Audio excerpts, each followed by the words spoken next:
You mentioned the United States exporting bad ideas. As a mom, one of the worst Goods ideas. as well.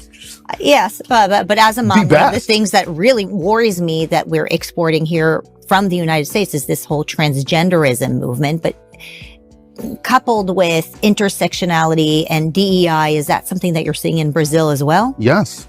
It spreads through the media and through Hollywood mostly, and the academia as well. So you immediately see subjects that are not even familiar to Brazil being spoken. So for example, someone got on the street and in the main main avenue of São Paulo and wrote Black Lives Matter. And that doesn't make any sense in Brazil, but Brazil never had segregation. Brazil never had any racial issues. Everyone is integrated. We don't even actually have races, but they start repeating the same things that they hear from the United States. So, and the same thing with transgenderism. The Brazilian culture is so against that. And you see that because all Latin cultures are against that. The Latinos come to the United States and the Democrats are being crushed in some states because of their crazy woke policies, including that. And still, the media talks about that all the time. We now have a transgender congressman, the global, which are the novellas, our Hollywood, talks about it all the time.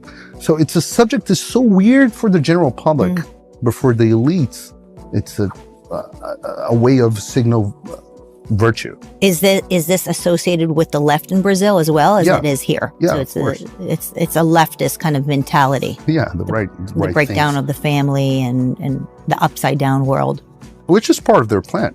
Yeah, globally speaking. Right. Well, speaking of globally, I want to bring up BRICS. Sure. Because I think this is where it becomes quite concerning for Americans. So maybe you can explain BRICS a little bit, and also what's imminent. January 2024, the BRICS nations have invited additional nations to join. Iran is one of the countries that might be joining BRICS. And then my understanding is Argentina is rejecting the invitation because they're probably siding with the United States and the West with Javier Milei. But give a little bit of background about BRICS and its significance in the world. What I think is interesting is that the Financial Times published an article earlier in 2023 saying that they're bragging about how the U.S. government and the Department of State meddled with Brazilian elections to guarantee that Lula was elected. And it was very weird. They said even the C.I.A. putting this is the Financial Times, not some crazy conspiracy theory, saying how much the United States wanted Lula to become president, the Biden administration. And I always, it puzzled me, and I've been asking this question around in the United States a lot. Did they do that because they're stupid, or did they do that because they hate America? And I'm getting mixed answers. No one knows. But the fact is that once Lula got elected, he immediately started anti-American policies. Bolsonaro was the most pro-United States president we had since my grandfather, who was a personal friend of Ronald Reagan. Bolsonaro was the next one that was pro-United States. All the left in Brazil hates America. And it's a very Latin America thing. The anti-imperialists, that's all they call. You see the same words from Hugo Chavez or Maduro's and Fidel Castro and Lula. It's kind of like anti-United States. They see America as a colonizer. Is that what it is? Yeah, it's an old idea from the Soviet Union that permeates the culture on the left in Brazil. So they're very much against the United States. So they want to oppose the United States a lot in any way they can. So Milei is now siding with the United States, but well, the previous Peronists, they hated America. Same thing in Brazil. Bolsonaro was pro-America. Lula is very much anti-America. And the BRICS is just a way of hurting the United States. So the BRICS is not really a thing. It's not really an institution. It's just a group of people that meet with the bank that is funded by China. But the main thing about the BRICS is it is a way of agreeing to not do trade, for example, in US dollars. So the main goal of Lula now, and Lula already signed 15 treaties with China since he took office, probably more now. the reason why the BRICS can bring India and China on the same table, countries that have different interests, is that the only thing that everyone agrees, Russia, China, India, is that the power of the United States needs to be undermined. They believe in a more multipolar world. And Lula is becoming cozy, very cozy with China, because on top of everything, China brings a lot of money that's good for corruption. Can you describe what that relationship is like between Lula and the Chinese? Are you seeing more infrastructure investment from China? What are the things that are happening to undermine the United States as well? So currently Brazil is discussing, well, first of all, China is already very influential in Brazil, and they've been able to become influential even under Bolsonaro's administration. They won a lot of infrastructure contracts. Their influence on the media is unbelievable. They finance most of the Brazilian media groups. They have agreements with them. They own members of Congress with bribe. So the mayor of Rio, the city that I live right now, when he was the mayor before, and I actually worked with him in the past. He was a very smart guy. But when he left office, he became the chairman of BYD, which is a Chinese electric car manufacturing company, which is actually belongs to the China Communist Party, like most companies behind the scenes. And now he's the mayor of Rio again. He was a lobbyist for BYD, and now he's the mayor of the most important, arguably, city in Brazil. So their tentacles in Brazil are huge. But with Lula, Bolsonaro tried to create some barriers. The 5G, the cell phone contracts in Brazil, Bolsonaro tried to stop this. Not completely successful, but he tried to stop Huawei from winning these contracts. He was only partially successful because he ended up winning a lot of it. And we all know Huawei is a facade for spying that the Chinese Communist Party uses to spy on people around the world. With Lula, they can do whatever they want now. The Chinese. They can do whatever they want. Lula sees China as the alternative to the United States, to the point that for 150 years, the United States were the number one commercial party of Brazil.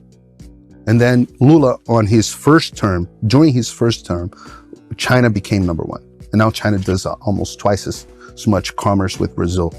And a lot of that is because of the incompetence of the Department of State. Because think about it. What's geopolitics? So Clausewitz used to say that politics is, the war is politics. It's the continuation of politics, right? That's what he used to say, the Prussian general. And geopolitics is pretty much you preparing for a global war. Mm-hmm. And what do you need in a war? You need people to fight the war. You need food for these people. You need iron for the war machines. And you need energy. So Brazil is the 6th largest population in the world. Brazil is the 4th largest food producer in the world. Brazil is the number 2 iron ore producer in the world. And Brazil produces more energy than most OPEC countries and dominates nuclear energy technology. The Chinese understand that, the importance of Brazil from a geopolitical perspective. The Americans don't see they do. Do you think Americans are retreating from having a stronger relationship with Brazil? Is there something that you think the U.S. could do or should be doing in order to strengthen that important relationship? Of course, Brazil is culturally one of the closest countries to the United States. We all share the same values in general. We all share the same culture. In a weird world, where all the cultures are different from America right now, the Chinese is completely different, Indians, very different, Middle Easterns, very different, the Africans are very, Brazil is, we watch the same movies. And that's how America was always the good guys in the movies, right? Back before Hollywood turned crazy.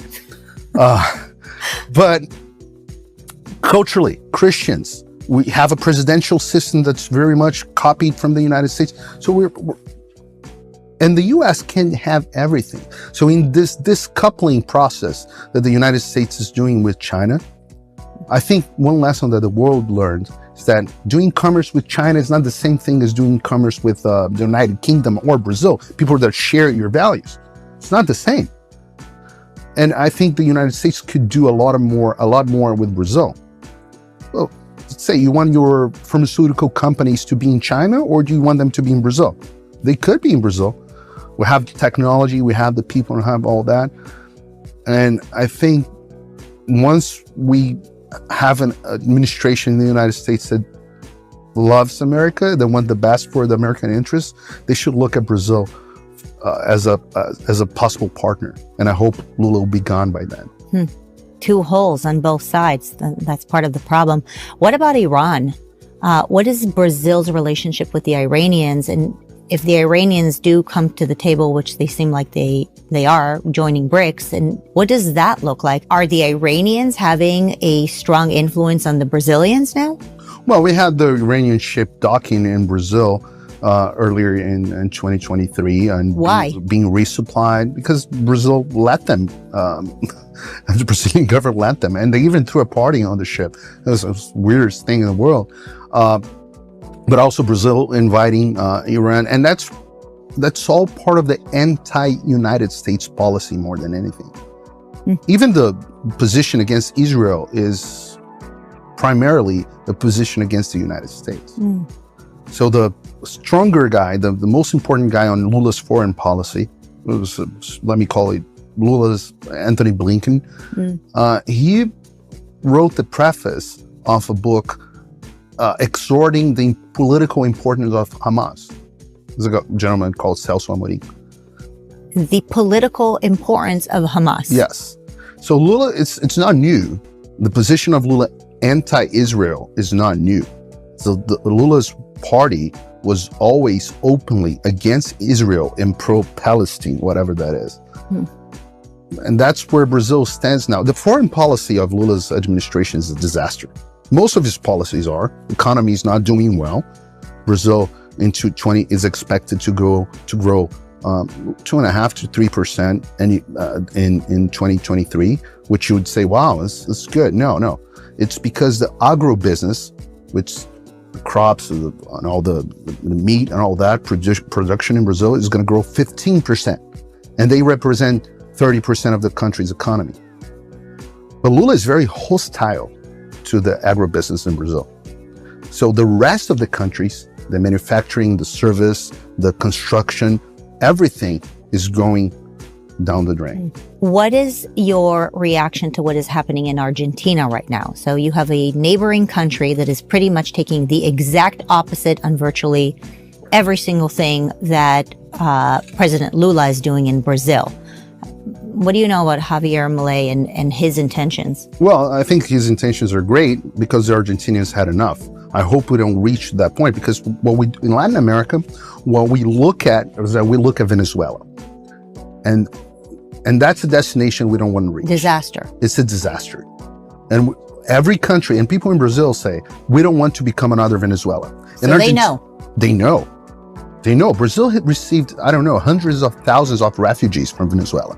So we know. The problem is, and Argentina was going that way very fast. Right now, Argentina has 150% inflation. Right now, Argentina has roughly half of the population under the poverty line. So they're starving, literally. And with all that, it looked at one point that they were going on the Venezuelan way. So we're all going towards Venezuela. Brazil is here. Argentina's here, because Argentina was a great country before the left. They were very important. Now Argentina is almost irrelevant, to the point that Argentina is 1/4 of Brazilian economy. The state of São Paulo is same size as Argentina in every possible way you can imagine. They're way less influential in South America. So the country was really in a bad trajectory towards Venezuela. And we look at that and we say, well, if they can do it, maybe we can change our route as well, our course, and maybe we can stop us from becoming a Venezuela. It was like a step. Brazil, Argentina, Venezuela. And the problem is that I think Milei is going to face a lot of resistance from the establishment. But the establishment is way stronger in Latin American countries than it is in the US. How are the Brazilians looking at Argentina right now? Are they saying, okay, this guy is crazy, let him ruin Argentina? Or are they saying, we kind of wish we had somebody like him saving us? I think we have both. I think the left, and don't get me wrong, there is, although I don't think Lula won the election fairly, I'm not sure there was fraud. I'm sure it wasn't fair and there was no transparency. But I'm not part of the people that said, well, Lula had no votes, they frauded everything. I don't believe that. I don't believe that was the case. I do know that Lula has a lot of votes, a lot of electors. And I think they are not happy with Milei in Argentina. But the majority of the country, slightly, is looking at Milei with hope. And we're all curious as well to see what he can do. Right. Any final words of hope, specifically when it comes to Brazil and this important relationship that Americans need to have with this massive country south of us? I think there are two important things. The first important thing is Americans need to start looking at Brazil because Brazil matters a lot. And I'm not saying that because I'm Brazilian. I'm saying that because I live in the United States. This is my country, the country of my two daughters. So if we want a safer world and where the Americans' interests prevail, we need to take a closer look at Brazil. If we don't, the Chinese will. This is the first thing. The second thing is, look at us because we're not that different. In a sense that anything that happened in Brazil can happen here. So what? Right now we have roughly 6 or 5 Supreme Conservative originalist Supreme Court justices. What would you think it would happen if the Democrats could pack the court? Or these guys are going away sometime. Do you think your court would be that different from us? Look at New York. Look at Alvin Bragg. Look at all the George Soros prosecutors that you have around the country. So we're not that different. Your media is just as bad as ours. Your universities are gone. Hollywood became a place of madness. The Democratic Party is becoming completely radicalized. It's not moderate anymore. So, and the freedom of speech is still holding in this country, but not that much. By a thread. And if America goes down, it's gone. I can't go anywhere. There's nowhere else to go. So that's why we have to fight. The First Amendment needs to be sacred in this country. We should never negotiate free speech, because once free speech is gone, everything follows. So, and that's why they're attacking free speech in Brazil more than anything. So you have the First Amendment, and if the First Amendment falls, all you have is the Second Amendment, and we don't want that. There is a movement within even the conservative right that is very focused on just America. You know, build that wall, secure the borders, focus inward, you know, protect our Constitution, but don't get involved with other wars or other issues around the world. And I don't think we need to get into the issue of Israel and Ukraine and some of the, you know, actual wars that are happening right now. But when it comes to the topic of Brazil, for example, what is the risk that you see in isolationism? Because it seems like China is taking advantage of the narrative of isolationism. And they're kind of saying, well, if America wants to retreat and leave a vacuum, we'll happily step in and take over and, you know, do a little bribery and a little investments and, you know, really take advantage of us retreating. Can the United States survive with an isolationist mentality? I wish the two of us could even sit with somebody like Ronald Reagan and ask him about that, because I think he had a vision for understanding what communism and Marxism is about. A vision that I think sadly we have not been able to teach this next generation how important it is to pay attention to the world's arena and not just what is happening within our country. And just what are your remarks on it? Well, it's a problem that American conservatives faced since the beginning, right? The conservatives didn't want to get into the World War II, and it's good when you have two sides that are having a good discussion. So you can have liberals and conservatives having a. The problem right now is that the left went nuts. So there's no discussion anymore. Right. I mean, technically speaking, I believe most people on the left are out of their mind. Crazy, meaning they lost contact with reality. So that's why the discussion is so hard. But on the point of the isolation is, America needs to take care of America first, no question about it. But you need friends. It's the same thing with your life. You need to take care of your life, right? You need to take care of your job and all that. But you never lose sight of two things. One is that you need friends because you can't be by yourself. And second is that you need to help people that are not in a good situation. And I think that's very present in the American culture. Americans mind their own business in first place, but they try to have a social life and they help, they donate, it's a very charitable country. And I think the international policy of the United States should be the same way. And Ronald Reagan understood that a lot. And I say that because I remember the stories that my grandfather used to say about how Reagan helped him, and that was greatly appreciated. What it's weird is that the lefts in America, they are smart. They're smart in the point that I think because of ideological reasons, they actually have a network with countries in South America. They do meetings here in the US. George Soros funds most of the bad causes in Brazil. Same Bill Gates. If you look at it, look at what the Open Society donates, where they donate money in Brazil. Where? Well, to abortion, drugs, the same thing as in the US. So the left has a network. The right is so concerned with the problems within the country that they have zero. It's hard to even have members of Congress, of the United States Congress, listening to what's going on in Brazil. And trust me, I've been there in person, talking with members of Congress, trying to ask them, look, could you guys have hearings about this? It's not only that, your administration helped Lula to get in power, so you're responsible for the situation of my country. You helped it happening. It's not only that you didn't interfere. So the left is very good at it, the right is not, and this is something we need to improve. The U.S. gives significant foreign aid to Brazil. It does?